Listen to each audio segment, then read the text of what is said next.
Professional লোক দিয়ে কাজ না করালে কি হয় আজকে আপনাদেরকে দেখাবো। আসেন একটা বাথরুম দেখায়।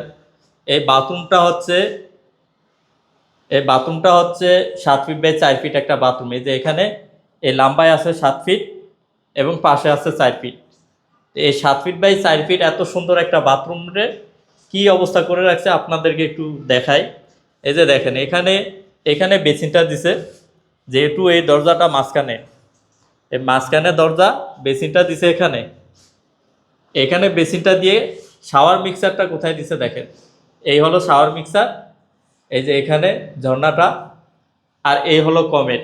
তাহলে একটা মানুষ যখন গোসল করবে কিভাবে গোসল করবে? এই যে এই কমেটের উপর দাঁড়ায়া, কমেটের পাশে দাঁড়ায়া এখান থেকে যখন পানি পড়বে, এই কমেটের উপরে পানিটা পড়বে, কমেট থেকে আবার মানুষের গায়ে পড়বে। তাহলে আপনারাই বলেন এই বাথরুমটা কি সেটআপটা সুন্দর হয়েছে, ইউজেবল হয়েছে? এই বাথরুমটা কিভাবে করলে সঠিক হইতো আসেন আমরা একটু দেখি।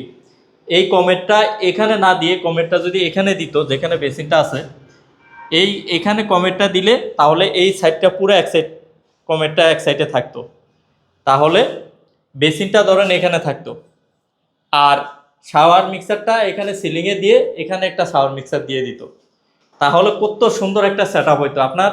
বেসিন বেসিন প্লাস কমেট, এই শাওয়ার, বেসিন প্লাস শাওয়ার এক সাইড চলে যাইতো, আর কমেটটা এই এক সাইডে পড়ে থাকতো। তাহলে পুরো বাথরুমের সেটআপটা খুব সুন্দর ইউজেবল হইতো। এখন এখানে একটা মানুষ কিভাবে গোসল করবে বলেন তো? এখানে কমেটের পাশে দাঁড়ায় দাঁড়ায় একটা মানুষ গোসল করবে, আর এখানে দিয়ে রাখছে একটা বেসিন। আসলে এই জন্য বলি, সবসময় আপনারা যারাই কাজ করবেন, এত টাকা খরচ করে কাজ করান, কিন্তু একজন প্রফেশনাল ভালো একজন অভিজ্ঞ লোক দিয়ে কাজ করানোর চেষ্টা করবেন, যাতে এই ধরনের ভুলের সম্মুখীন আপনাদের না হইতে হয়।